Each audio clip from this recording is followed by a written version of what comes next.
Baiklah semuanya, perkenalkan nama saya Nanda Gustina Sijabat dengan NIM D1D021042 dari Program Studi Kehutanan Fakultas Pertanian. Di video ini saya akan menjelaskan tentang kriopreservasi yang bertujuan untuk memenuhi tugas dari mata kuliah Teknik Konservasi In Situ dan Ex Situ dengan dosen pengampu Ibu Nursanti S. Hud, MSI.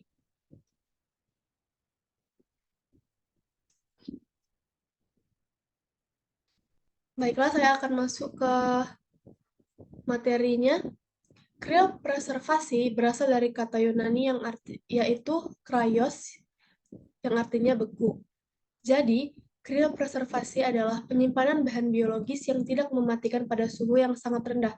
Pada suhu nitrogen cair atau minus 190 derajat Celcius, hampir semua aktivitas metabolisme sel terhenti dan sampel dapat dipertahankan dalam keadaan tersebut untuk waktu yang lama.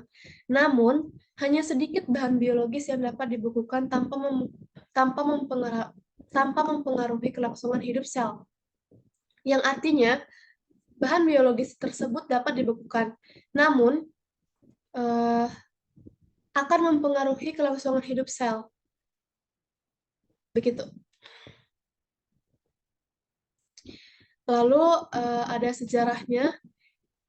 Pada tahun 1949, seorang ahli biologi Inggris, yaitu Ernest John Christopher, adalah orang pertama yang memecahkan misteri bagaimana mengawetkan sel-sel hidup pada suhu yang sangat rendah. Si Ernest ini secara tidak sengaja menemukan sifat krioprotektif gliserol pada sperma unggas.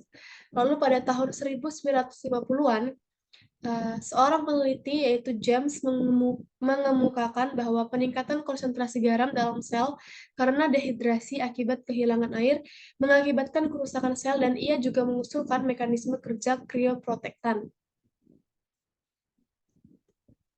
Lalu pada tahun 1953, peneliti Jerome K. Sherman menuntunnya untuk meneliti tentang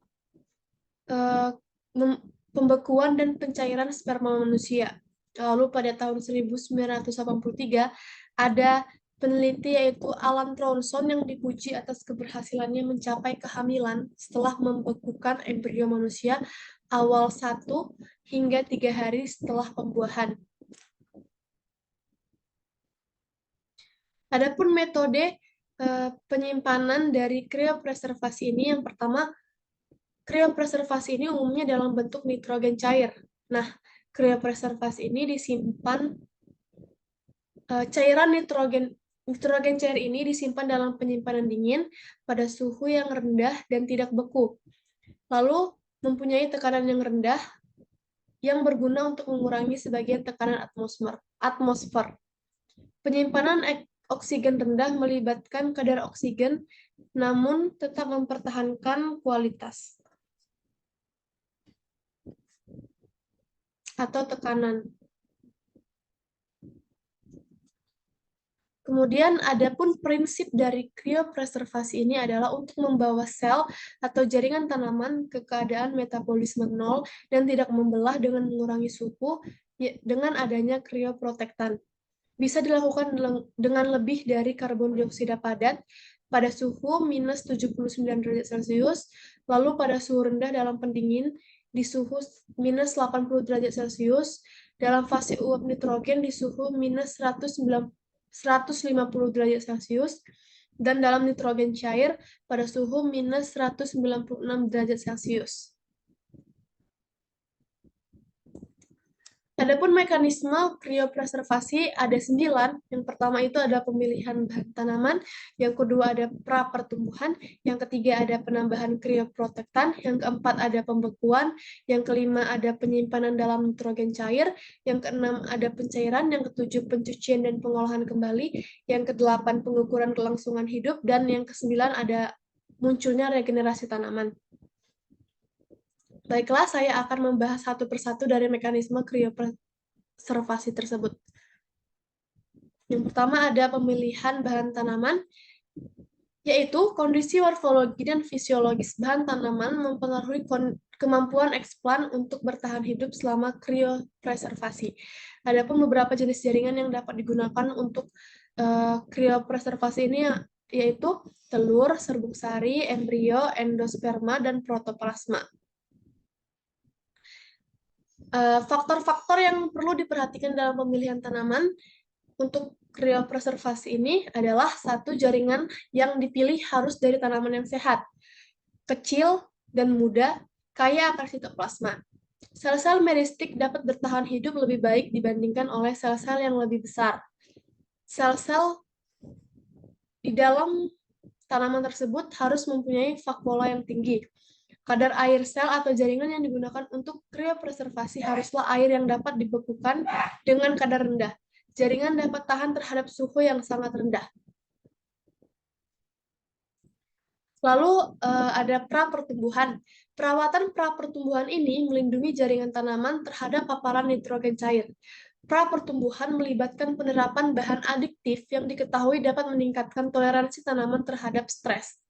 Lalu ada penambahan krioprotektan. Krioprotektan ini adalah zat yang digunakan untuk melindungi dan menjaga jaringan biologis dari kerusakan akibat pembekuan atau mencegah dari cryodestruction. Krioprotektan ini juga bertindak seperti anti beku dan dapat menurunkan suhu beku. Juga meningkatkan kekentalan dan mencegah kerusakan sel. Contoh-contoh dari krioprotektan ini adalah sukrosa, alkohol, glikol, asam amino, dan DMSO atau dimetil sulfoksida.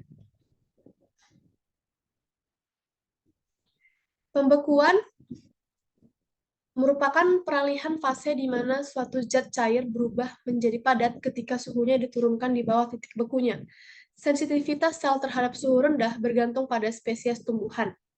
Kemudian, pembekuan ini terdapat dalam 3 tahap. Yang pertama, pembekuan lambat, pembekuan cepat, dan penurunan titik beku. Pembekuan lambat yaitu jaringan dibekukan perlahan dalam penurunan suhu min 0,5 derajat Celcius hingga min 5 derajat Celcius per menit dan dipindahkan ke nitrogen cair. Lalu yang kedua, pembekuan cepat, bahan dimasukkan ke dalam nitrogen cair dengan penurunan suhu dari min 300 derajat Celcius hingga min 1000 derajat Celcius per menit atau lebih. Cara ini secara teknis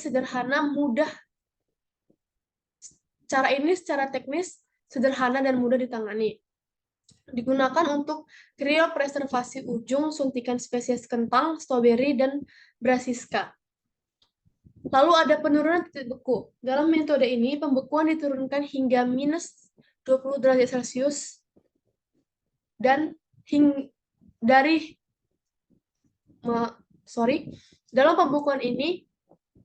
dalam metode ini, pembekuan diturunkan dari suhu minus 20 derajat Celcius hingga minus 400 derajat Celcius. Penghentian selama kurang lebih dari 30 menit, lalu pembekuan cepat tambahan hingga minus 196 derajat Celcius dilakukan dengan memasukkan nitrogen cair. Lalu ada penyimpanan dalam nitrogen cair. Penyimpanan bahan beku pada suhu tepat sama pentingnya dengan pembekuan. Sel atau jaringan beku disimpan pada suhu berkisar antara minus 70 derajat Celcius hingga minus 196 derajat Celcius. Suhu harus cukup rendah untuk penyimpanan sel jangka panjang guna menghentikan semua aktivitas metabolisme dan mencegah cedera biokimia. Penyimpanan jangka panjang dilakukan pada suhu minus 196 derajat Celcius dan pasokan nitrogen cair esensial yang konstan. Suhu di atas minus 130 derajat Celcius, pertumbuhan kristal es dapat terjadi di dalam es, sehingga mengurangi kelangsungan hidup sel. Penyimpanan idealnya dilakukan di lemari es nitrogen cair pada suhu 150 derajat Celcius dalam fase uap atau minus 196 derajat Celcius dalam fase cair.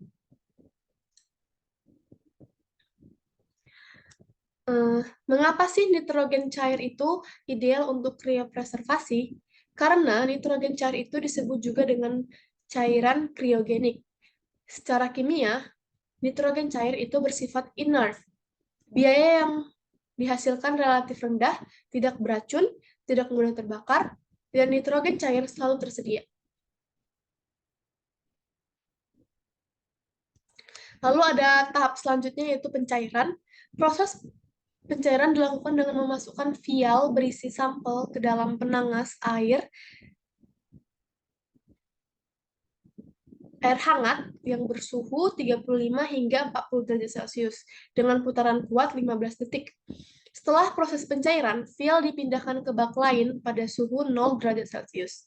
Penting bagi kelangsungan hidup jaringan sehingga tabung tidak boleh dibiarkan ke dalam penangas air hangat setelah es mencair. Lalu selanjutnya ada pencucian dan pengolahan kembali. Bahan yang diawetkan dicuci beberapa menit untuk menghilangkan krioprotektannya. Bahan tersebut kemudian dikultur kembali dalam media segar.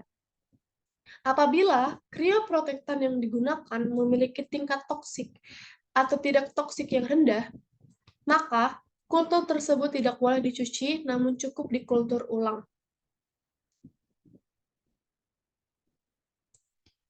Lalu ada pengukuran kelangsungan hidup. Pertumbuhan kembali tanaman dari jaringan atau sel yang disimpan merupakan satu-satunya ujian kelangsungan hidup bahan tanaman. Berbagai uji viabilitas meliputi pewarnaan fluoreksien diaksetat atau FDA, pengukuran pertumbuhan berdasarkan jumlah sel, berat kering, dan segar. Lalu tahap akhirnya itu adalah regenerasi tanaman. Tujuan akhir dari kriopreservasi plasma nutfah tentunya untuk meregenerasi tanaman yang diinginkan. Untuk pertumbuhan dan regenerasi tanaman yang tepat, sel atau jaringan kriopreservasi harus dirawat dan ditumbuhkan dengan hati-hati. Penambahan zat pemacu pertumbuhan tertentu selain pemeliharaan kondisi lingkungan yang sesuai seringkali diperlukan untuk keberhasilan regenerasi tanaman.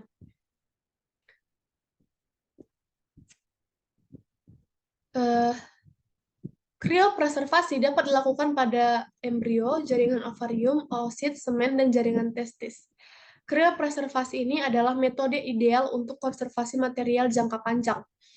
Tanaman bebas penyakit dapat dilestarikan dan diperbanyak karena adanya kriopreservasi ini. Nah, benih rekalsitran juga dapat bertahan lama. Spesies yang terancam punah juga dapat dipertahankan dengan menggunakan metode kriopreservasi. Lalu serbuk sari dapat dipertahankan untuk meningkatkan longitivitas. Baiklah, sekian presentasi dari saya. Jika ada salah kata atau kekurangan kata, saya mohon maaf. Di akhir kata, saya ucapkan terima kasih.